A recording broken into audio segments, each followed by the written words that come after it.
तुमने क्यों नहीं दिया 40 साल? तुमने किसी के बारे में सोचा? तुमने किसी का चूल्हे के बारे में सोचा? किसी का चूल्हा जला? तुमने किसी को 1 किलो गेहूं या चावल किसी का किया? कुछ किसी के लिए कुछ भी नहीं किया तुमने। राहुल गांधी, मैं समझती हूँ कि राहुल गांधी का ऊपर का डिपार्टमेंट खाली है। वो क्या खाली है? उनका ऊपर का डिपार्टमेंट खाली है। मैं समझती हूँ पप्पू भी कहलाने के लायक नहीं है। जहाँ भी जाते हैं वो मोदी जी को गलत सलत कहते हैं। एक बार आकर हमारे एरिया में, हमारे आगरा में आकर मोदी जी को कुछ कहे तब हम उसका जवाब देंगे कि क्या होता है। कांग्रेस का बज गया बाजा, राहुल गांधी कभी नहीं बजेंगे बाजा। और रावत वाड्रा देखेंगे दिन में सपने, और प्रियंका गांधी बजाएंगी बीन, क्योंकि इनको जनता बना देगी दीन। द न्यूज़पेपर की चुनावी यात्रा में फिर आप सभी का एक बार स्वागत, आप सभी का हार्दिक अभिनंदन। मैं फिर से लोगों के बीच में मौजूद हूँ। दूसरे फेज की वोटिंग के बाद जनता के बीच हम फिर पहुंच चुके हैं। क्या कुछ माहौल रहा और क्या कुछ होने वाला है, इस माहौल को जानने के लिए हम दोबारा से नए लोगों के साथ मौजूद हैं। चर्चा की शुरुआत महिला शख्सी के साथ, क्योंकि राहुल गांधी कह रहे हैं कि आधी आबादी पूरा हक, लगभग उनकी सारी मैनिफेस्टो घोषणा पत्र तैयार हैं। क्या जनता उस तरफ झुकाव में है या फिर से दोबारा भाजपा को चुनने वाली है? जनता दोबारा भाजपा को चुनने वाली है। इसके पहले भी राजीव गांधी ने जो मैनिफेस्टो बनाया था उस पर क्या काम आया? कोई काम नहीं आया। और हमारी भारतीय जनता पार्टी आई, इस बार भी हमारी भारतीय जनता 400 पार। 400 पार। Yes. पर आप लोगों के लिए यानी महिलाओं के लिए बहुत विशेष ध्यान रखा गया है। आधी आबादी पूरा हक, महालक्ष्मी गारंटी और तमाम तरीके की गारंटियां देने की कोशिश कर रही है राजीव गांधी को ये पूछो को 40 साल जब उन्होंने देश चलाया था तब महिलाओं को क्या दिया था, और अब मैनिफेस्टो में क्या देंगे? वो कुछ नहीं देंगे। कुछ नहीं देंगे। कुछ नहीं देंगे। ये खाली उनकी बातें हैं। चुनाव के टाइम में आते हैं, उसके बाद दिखाई नहीं देते ये। अच्छा जी। तो क्या लग रहा है कि ये घोषणा पत्र तैयार किया गया है कांग्रेस का, वो धरातल पर नहीं उतर पाएगा? बिल्कुल नहीं उतर पाएगा। 40 साल में क्या उतरा भैया? कुछ नहीं उतरा। क्या दिया उन्होंने महिलाओं को और क्या आम लोगों को मिला है? केवल ये चुनाव के टाइम में ये मैनिफेस्टो तैयार करते हैं, चुनाव के बाद सारा मैनिफेस्टो रजिस्टर में रहता है, धरातल पे कुछ भी नहीं आता। नहीं आता। नहीं आता। तो क्या लग रहा है आपको, माहौल क्या है? माहौल बीजेपी का है। और बीजेपी ही आ रही है। बीजेपी 400 पार है। तो क्यों है माहौल बीजेपी का? क्या भाजपा ने आपको दिया है? बार बार विपक्ष पूछता है कि क्या मिला? महिलाओं के लिए मोदी जी ने क्या नहीं किया है? मोदी जी ने हर महिला को कहीं ना कहीं रखपति बनाया है, करोड़पति बनाया है, स्वयं सहायता समूह चल रहे हैं, हर महिला के पास छोटा छोटा कारोबार है, हर महिला अपना घर स्वयं चला रही है। इतना बड़ा, इतना कुछ मोदी ने दिया है, अब इससे ज्यादा महिलाओं को क्या चाहिए? महिला स्वयं पैरों पे खड़ी है आज। अब राहुल गांधी तो कह रहे हैं कि महिलाएं इस बार सबक सिखा देंगी, भाजपा को हटा देंगी, बदलाव चाहती हैं। ऐसा है कि राहुल गांधी को महिलाओं से है ना कुछ लेना देना है, ना कुछ देश से लेना देना है। वो 40 साल में जब देश पे राज कर रहे थे तब उन्हें क्या पता था कि महिलाओं की क्या स्थिति है और आज महिलाओं की स्थिति देश में क्या है, ये उन्हें मालूम होना चाहिए। आज हर महिला अपने पैरों पे खड़ी है, अपना घर चला रही है, अपने बच्चों को पढ़ा लिखा रही है, केवल और केवल मोदी की योजनाओं के कारण ही। तो राहुल गांधी जो कह रहे हैं, विपक्ष जो लगातार कह रहा है कि जो है न महिलाओं को कुछ मिला, न युवाओं को कुछ मिला, न किसानों को कुछ मिला, ये सरकार किसी भी धर्म पर, किसी भी उसमें जो है वो सही उतर नहीं पाई है। ये तो मोदी जी जब वोटिंग होगी, वोटिंग के बाद में जब 4 तारीख को वोट खुलेंगे तब राहुल गांधी जी को पता चलेगा कि जनता को क्या मिला है और जनता ने मोदी जी को वोट क्यों दिया है।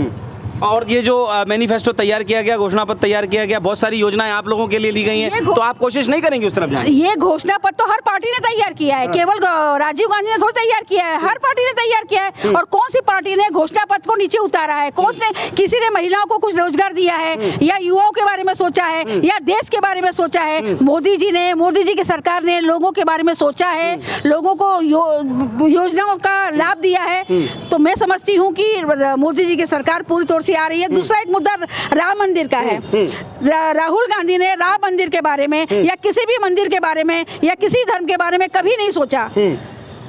मोदी जी ने और मोदी जी की सरकार ने इस बारे में सोचा है। इसके मैं समझती हूँ कि मोदी जी की सरकार ही आ रही है। फिर इंडिया गठबंधन क्यों दावा कर रहा है कि इस बार मोदी जी की विदाई बिल्कुल तय है, जनता नकार रही है भाजपा को? ऐसा है कि सब लोग, जितनी भी सरकारें हैं, सब मोदी जी को हटाने के लिए एक हो गई हैं। जिनकी जो भी सरकारें, चाहे सपा हो, बसपा हो, किसी को पूर्ण वोट तो मिलना भी नहीं है। केवल ये लोग मोदी जी को हराने के लिए, मोदी जी को पीछे हटाने के लिए सब एकजुट हो गए हैं। पर गठबंधन के सरकार बनाने की बात चल रही है कि इंडिया गठबंधन सरकार बना। अरे गठबंधन बन ही नहीं रहा है, सरकार आ ही नहीं रही है, भाजपा आ रही है पूरी तौर से। तो ये गठबंधन कहाँ आ रही है? भाजपा आ रही है, भाजपा 400 पार है। पक्की बात है। करे नहीं आ रही है, लोगों के दिल में बसी है, लोगों को योजनाओं का लाभ मिला है।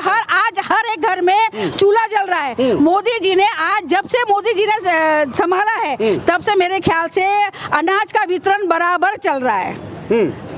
कह रहे हैं अनाज देके तो लोगों को जो है अपंग बना रहे हैं, अरे बेकार बना रहे हैं। अरे तुमने क्यों नहीं दिया 40 साल? तुमने किसी के बारे में सोचा? तुमने किसी का चूल्हे के बारे में सोचा? किसी का चूल्हा जला? तुमने किसी को 1 किलो गेहूं या चावल किसी का किया? कुछ किसी के लिए कुछ भी नहीं किया तुमने। तो नहीं लग रहा है कि इस बार कांग्रेस का कुछ इधर उधर हो सकता है, कुछ भला हो सकता है? कांग्रेस हर बार सोचती है और हर बार धरातल पे आ जाती है। मैनिफेस्टो उनका हर बार बनता है और हर बार धरातल पे आ जाता है और केवल उनके तिजोरी में उसमें ही रहता है वो। अच्छा, उनके पन्नों में। हाँ, अच्छा, आपसे जान ले, क्या नाम है आपका? मोहिनी शर्मा मेरा नाम क्या है। लग रहा है इस बार कुछ चेंजेस होगा? लग रहा है क्योंकि गठबंधन कह रहा है कि इस बार सरकार बना लेगा गठबंधन। बिल्कुल नहीं बना पाएगी, वो तो हर बार यही सोचते हैं, वो तो ख्वाब देख रहे हैं। ख्वाब देख रहे हैं? और क्या? और क्या ख्वाब- सच होगा ख्वाब? बिल्कुल ख्वाब सच नहीं होगा, नहीं बीजेपी होगा। का ही होगा। 400 पार है इस बार। 400 पार हो रहा है? बिल्कुल हो रहा है। महिलाओं का वोट, आदि शक्ति का वोट जो है उधर जा रहा है। बिल्कुल संपूर्ण वोट बीजेपी को ही जाएगा, महिला शक्ति का। हम यही कोशिश करते हैं कि अपने परिवार सहित अपने परिवार के मोहल्ले में जितने भी लोग हैं, हम उनको यही बोलते हैं बीजेपी को ही वोट देने हैं। क्योंकि बीजेपी ने, राहुल गांधी ने शक्ति से लड़ने की बात कही थी, कुछ कहना चाहती हैं? अरे वो क्या शक्ति, खुद ही लड़ ले पहले। शक्ति से लड़ने की राहुल गांधी ने बात कही थी, क्यों वायरल हुआ था बहुत। राहुल गांधी, मैं समझती हूँ कि राहुल गांधी का ऊपर का डिपार्टमेंट खाली है। वो क्या क्या क्या क्या खाली है? उनका ऊपर का डिपार्टमेंट खाली है। मैं समझती हूँ पप्पू भी कहलाने के लायक नहीं है। उनको अपने दिमाग का इलाज कराना चाहिए। वो जो बोलते हैं, क्या कहते हैं और क्या करते हैं, हमारी तो कुछ समझ में नहीं आता है। एक बार प्रियंका कुछ बोलती हैं तो महिला होने के नाते कुछ समझ में आता है, पर राहुल कुछ बोलते हैं तो हमारी समझ में नहीं आता है। प्रियंका गांधी के लिए, प्रियंका गांधी को देख के चुन लीजिए बस। ऐसा लग रहा है कि प्रियंका गांधी महिलाओं का वोट कर पाएंगी। कहती है लड़की हूँ, लड़ सकती हूँ। प्रियंका गांधी इसके पहले भी, जब इसके पहले जो चुनाव हुआ था तभी भी उनका फेस था, पर वो फिर भी नहीं आ पाई। तो इस बार बदलाव नहीं हो रहा है? कोई बदलाव नहीं हो रहा है महिलाओं में या किसी भी युवाओं में, किसी की वोट में या किसी में कोई बदलाव नहीं आया है। जो कल था वही आज है। केवल ये है कि सारी पार्टियां एक हो गई हैं मोदी जी को हराने के लिए। हरा पाएंगी? कोई नहीं हरा पाएगा। मोदी जी आ रहे हैं, मोदी जी आ रहे हैं। नहीं आ रहे हैं? अरे मोदी जी देश के बारे में सोच रहे हैं, देश के लोगों के बारे में सोच रहे हैं, महिलाओं के बारे में, युवाओं के बारे में। तो मोदी जी ना आने का कारण एक बता दो कि मोदी जी क्यों नहीं आना चाहिए। मोदी जी आना क्यों नहीं चाहिए, मुझे एक जवाब दे दे राहुल गांधी की। मोदी जी का ना आने का कारण क्या है? पूछ लीजिए, सुन रहे हैं आपकी बात को, पूछिए। हाँ, मैं राहुल गांधी से पूछ रही हूँ कि आपके और उनकी उम्र में और तजुर्बे में इतना फर्क है। जब जहाँ भी जाते हैं वो मोदी जी को गलत सलत कहते हैं। एक बार आकर हमारे एरिया में, हमारे आगरा में आकर मोदी जी को कुछ कहे तब हम उसका जवाब देंगे कि क्या होता है देश चलाना। उनको मोदी जी से सीखना चाहिए कि देश कैसे चलाया जाता है।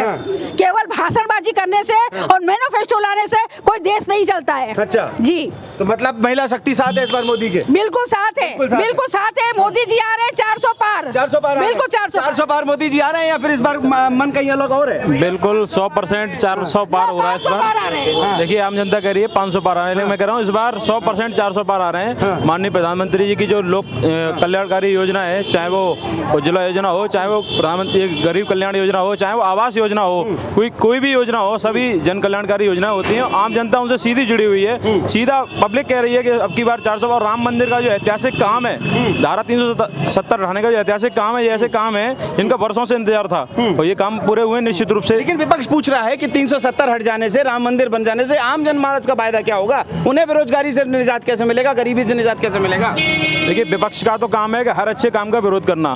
विपक्ष का काम हर अच्छे काम का विरोध करने का विपक्ष का काम है और वो लोग करेंगे। जनता पूरी तरह मोदी जी के साथ है, हर एक योजना पर मोदी जी के साथ है, हर एक मोदी जी के साथ है। जनता पूरी तरह से, पूरी बहुमत के साथ मोदी जी को, आपने देखा होगा कल आगरा में रैली हुई थी, पूरी तरह इतना मैदान पूरा खचाखच भरा हुआ था। पब्लिक उनको सुनने के लिए हमेशा बेताब रहती है। और इस बार तीसरी बार पूर्ण बहुमत के साथ एक बार 400 पार जो मोदी जी हमारे आएंगे फिर से, और बहुत अच्छे। 200 पार होना मुश्किल है, 400 पार का तो माहौल खामखा बना रहे हैं। देखिए विपक्ष का तो काम ही यही है। विपक्ष को मैं कह रहा हूँ ये लोग अपनी जमानत बचा लें। अखिलेश यादव देखिए, जो नेता प्रतिपक्ष है उत्तर प्रदेश में, उनको चुनाव लड़ने के लिए कन्नौज आना पड़ा है। उनको पता चल गया कि कन्नौज का हमारा प्रत्याशी हार जाएगा, तो तेज प्रताप की टिकट काट के वो खुद उन्होंने अचानक नामांकन कर दिया, है ना। अब आप देख रहे हैं मैनपुरी में डिम्पल जी मैनपुरी में चुनाव लड़ रही है ना। ये तो परिवार के लोग हैं, केवल अपने अपने किले बचा रहे हैं और इनके किले भी इस बार बचने वाले नहीं है। फिरोजाबाद में अक्षय यादव उनको उतार दिया है, परिवार के लोग सभी लोग उतर रहे हैं। आजमगढ़ में आदित्य यादव को उतार दिया है। ये लोग अपने केवल किले बचा रहे हैं, ये लोग यही बचा लें, इनके लिए यही जीत होगी इस बार। 80 में से 80 उत्तर प्रदेश में हमारा होने वाला है। 80 से 80 में अखिलेश यादव कहाँ जाएंगे, बाकी परिवार कहाँ जाएगा? अखिलेश यादव और उनका परिवार इस बार ये मान लीजिए अपनी जमानत भी नहीं बचा पाएंगे वो लोग। जमानत नहीं इस बार जमानत नहीं बचेगी। अखिलेश यादव लगातार दावा कर रहे हैं कि अगर जो है उत्तर प्रदेश में विकास हुआ तो सिर्फ हमारी सरकार में हुआ, अन्यथा आज 7 सालों में कोई विकास बाबा कर नहीं पाए। अखिलेश यादव कह रहे हैं कि सिर्फ उनकी सरकार में विकास हुआ, सिर्फ उनके परिवार और उनके सैफई परिवार का विकास हुआ है। हाँ। अखिलेश यादव ने सिर्फ लूट की है, इसीलिए आज वो इतने मनों से टूट चुके हैं कि 7 सीटों पर अपना प्रत्याशी अंतिम समय पे बदलना पड़ा। उनके प्रदेश अध्यक्ष को रामपुर जाकर के चुपचाप गुपचुप गुमनाम तरीके से नामांकन करवाना पड़ा और खुद एकदम पैरासूट की तरह कन्नौज में उतर गए, क्योंकि उनको लगा मेरी जमीन हिल चुकी है, सरक चुकी है, वो हिल चुके हैं। इसलिए अखिलेश यादव कह रहे हैं कि सिर्फ विकास उनकी सरकार में हुआ, ये उनके सिर्फ दिन में सपने देखने वाले जैसा है। मोदी जी ने विकास किया है और विकास करेंगे। आज उत्तर प्रदेश के किसी भी कोने में निकल जाइए, हर कोने में आपको प्रगति का हाईवे मिलेगा, 6 लेन मिलेगा, 8 लेन मिलेगा। किसी भी कोने में चले जाइए जहाँ गाँव का गरीब ग्रामीण सिर्फ अपनी जीविका के लिए तरसता रहता था, वहाँ से रोड निकलने के बाद जो जगह कभी बीघों में बिका करती थी, वहाँ फोटो में बिक रही है। उन लोगों को जाकर के देखिए जिनके घर में झोपड़ी नहीं होती थी, आज उनके घर पे पक्का मकान है, घर में चूल्हा है। उनकी महिलाएं ईंधन के लिए तरसती थी, उनके घर पे उज्ज्वला योजना का गैस सिलेंडर है। जो महिलाएं अपनी बचत को अपने घर में रखा करती थी, वो खो जाया करता था, लोग चुरा लिया करते थे। आज जनधन योजना के माध्यम से प्रत्येक का बैंक खाता है। बैंक खाते के बाद हमारे रेडी वालों को, सड़क वालों को, खोखे वालों को, जिनको अपने लिए 10-10 हजार रुपए, 5-5 हजार रुपए लोगों से ब्याज पे लेना पड़ता था, आज पीएम स्वनिधि योजना के माध्यम से वो आत्मनिर्भर है। मोदी जी कह रहे हैं मैं आपको आत्मनिर्भर बनाऊंगा, आप किसी के ऊपर विचलित मत होइए, आप अपने आप में मजबूत होइए, मैं आपको पूरा साधन दूंगा। जो लोग साहूकार उनको लूटा करते थे, मोदी जी ने उनकी लूट बंद कर दी है। वो सारे के सारे साहूकार इंडिया गठबंधन के पीछे लगे हुए हैं। वो चाहते हैं उनकी लूट कैसे आगे बढ़े, उनकी लूट घसोट बंद है, इसलिए वो कहते हैं मोदी जी को लगातार गलत बोलते हैं। मोदी जी भारत के दिल में है, मोदी भारत के दिल में बसते हैं। हम तो एक ही बात कहेंगे, गली गली में जोर है, मोदी जी का शोर है। गली गली में क्या है? गली गली में जोर है, मोदी जी का शोर है। शोर है, बिल्कुल है। और राहुल गांधी के लिए क्या कहेंगे? राहुल गांधी का तो दिमाग खाली हो चुका है। हम तो एक ही बात कहेंगे, राहुल गांधी तेरा बज गया बाजा, इटली जाके बजा दे बाजा। वाह, क्या मतलब, दोबारा सुना दीजिए। राहुल गांधी तेरा बज गया बाजा, इटली जाके बजा दे बाजा। वो कह रहे हैं इस बार जो है वो गठबंधन की सरकार बनेगी और जो है मोदी जी जो है संन्यास चले जाएंगे। जो व्यक्ति मोदी जी के खिलाफ इंडिया गठबंधन का नेता बनने का ढोंग करता है, वो व्यक्ति 300 से ऊपर सीटों पे अपने प्रत्याशी नहीं उतार सका, तो वो क्या मोदी जी का विरोध करेगा और क्या सरकार बनाएगा? अगर वो इतने ही बड़े भले होते तो 2014 से पहले क्यों जनधन योजना लेकर के नहीं आए, क्यों अन्य योजना लेकर के नहीं आए, क्यों स्वनिधि लेकर के नहीं आए, क्यों मुद्रा योजना लेकर के नहीं आए? कोरोना के टाइम में मुझे अच्छे से याद है, प्रत्येक व्यापारी तरस रहा था, उसका पैसा बाजार में फंसा हुआ था। भारत सरकार ने प्रत्येक व्यक्ति को उसकी जो लिमिट थी, उसका तारीख थी 20 मार्च 2020। 20 मार्च 2020 को जिस भी औद्योगिक व्यक्ति के पास, जिस भी व्यक्ति के पास जो बिजनेस कर रहा है, जो लोन था, उसका 20% उसको GECL बन के रूप में दिया गया कि आपकी वर्किंग कैपिटल बाजार में ब्लॉक हो चुकी है, आप इस पैसे से अपने व्यापार को दोबारा रनिंग कीजिए। उसके बाद फिर उन्हें लगा 6 महीने के बाद जब कोरोना 2 आया, उन्होंने GECL 2.0 दिया, फिर से 20% दिया, 3 साल के लिए सिर्फ 6% ब्याज पे। क्या किसी भी सरकार ने आज तक ऐसा सोचा? पहली बार मैंने ऐसा देखा कि बैंक का मैनेजर गली गली जाके पूछ रहा है कि कौन सा ठेल वाला जिसको स्वनिधि योजना चाहिए। आप आज जाकर के देखिए, प्रत्येक चौराहे के पास जो ठेल वालों को पुलिस वाले हड़का के भगा देते थे, आज उनके लिए जगह जगह पे PM वेंडर योजना, जो हमारी स्ट्रीट योजना बनाई गई है, वो लाई गई है, जहां पर आकर के वो अपने सम्मान के साथ अपना व्यापार रोजगार कर सकते हैं। आज किसी भी व्यक्ति को प्रताड़ित नहीं किया जा रहा है। किसी भी कार्यालय में अगर आप जाते हैं, पहले अटकाया भटकाया लटकाया जाता था, आज के समय में ट्रैक लिखा हुआ है, आप जाइए, आपको ऑनलाइन अप्लाई करना है, इसका एक समय सीमा निर्धारित है, अगर उसके अंदर काम नहीं हुआ तो ऊपर से ग्रीवियंस सेल काम करती है। आज के समय में आप इनकम टैक्स डिपार्टमेंट में जाइए, आज से 15 साल पहले रिफंड लेने के लिए हर आदमी को ITO के पास रिश्वत लेके जाना पड़ता था। आज रिटर्न भरने के 48 घंटे के अंदर अगर उसका प्रोसेस सही है, उसके अकाउंट में रिफंड आ जाता है। आप उस व्यक्ति से जाकर के पूछिए, IT वाले से, जो हर साल अपना 30% टैक्स गाड़ी कमाई का सरकार को देता था, आज उसकी लिमिट बढ़ाने से उसके घर में बचत हो रही है। रियल एस्टेट में जाकर के देखिए उन्होंने कितने लोगों ने घर खरीदा है। पिछले 4 वर्ष के अंदर कोरोना के बावजूद भी रियल एस्टेट में 50% की ग्रोथ आई है। उसका कारण सिर्फ मोदी जी की पॉलिसी है। आपने इतनी सारी योजनाएं गिना दी, लेकिन फिर भी गठबंधन बड़े कॉन्फिडेंस से कह रहा है कि इस बार सरकार सिर्फ गठबंधन की आएगी। कारण क्या है? जनता कह रहा है, जनता बदलाव चाहती है, ऐसा क्यों? आपने एक विज्ञापन देखा होगा, एलपल्ली में देखा और मन में लड्डू फूटा, ऐसी इंडिया गठबंधन है। लोकसभा का चुनाव देखा और मन में लड्डू फूटा कि मैं PM बनूंगा, कि मैं PM बनूंगा, मैं PM बनूंगा, कि मैं PM बनूंगा। अरे भैया, PM बनना है तो पहले ताकत से 300 सीटों पे प्रत्याशी तो उतारो। तुम्हारे अंदर दम ही नहीं है। अगर दम होती तो प्रत्याशी उतारते, तुम्हारे अंदर ताकत नहीं है। वो कांग्रेस चली गई, वो कांग्रेस चली गई, उसका तो बज गया बाजा। और राहुल गांधी कभी नहीं बनेंगे राजा, कभी नहीं बनेंगे राजा। कांग्रेस का बज गया बाजा, राहुल गांधी कभी नहीं बजेंगे बाजा और रॉबर्ट वाड्रा देखेंगे दिन में सपने और प्रियंका गांधी बजाएंगी बीन, क्योंकि इनको जनता बना देगी दीन। क्या बात है, ये बनाए हो आप कांग्रेस के लिए? बिल्कुल बनाया साहब। और भी कुछ बनाया है क्या? बन गया है या फिर बनाया था? बनाया था साहब, बनाया था। भारत के दिल में मोदी है, भारत के दिल में मोदी है, क्योंकि उन्होंने भगवान राम को 500 वर्ष के बाद जो हम कभी सपने में देखा करते थे, मैंने 1990 का वो दौर देखा है, लाठी खाई है, जब मैं अपने चाचा जी के साथ साइकिल पे जा रहा था और पुलिस वालों ने दंगाई समझ के लाठी मारी थी, मैंने वो दौर देखा है। उस खून खराबे को देखा है जब हिंदू मुस्लिम हुआ करता था, एक पत्ता नहीं हिला, क्या हुआ?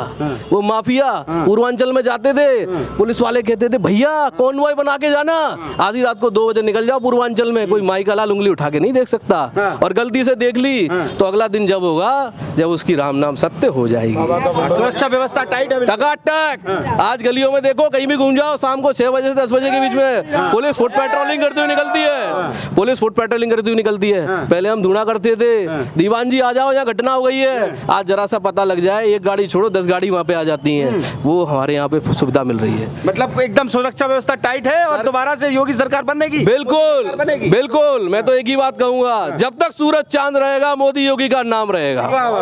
और लोगों से जान ले भाई, आप तो कर्रे फैन हो, सर चाचा से जरा बात कर ले। क्या नाम है आपका? मेरा नाम कृष्ण कुमार चतुर्वेदी है, मैं अधिवक्ता हूँ। अच्छा, चतुर्वेदी जी अधिवक्ता हैं। सरकारें बुजुर्ग हैं क्योंकि सरकारें बहुत देखी है, क्या बेहतर सरकार लगी है आपको? कांग्रेस की भी देखी होगी। और देखिए, सबसे पहले तो ये महागठबंधन नहीं है, ये महाठगबंधन है। इनमें जितने भी नेता हैं वो सब अपराधी के रूप में दर्ज हैं, वो या तो जमानत पर आए हुए हैं या फिर किन्हीं अन्य मुकदमों में फंसे हुए हैं।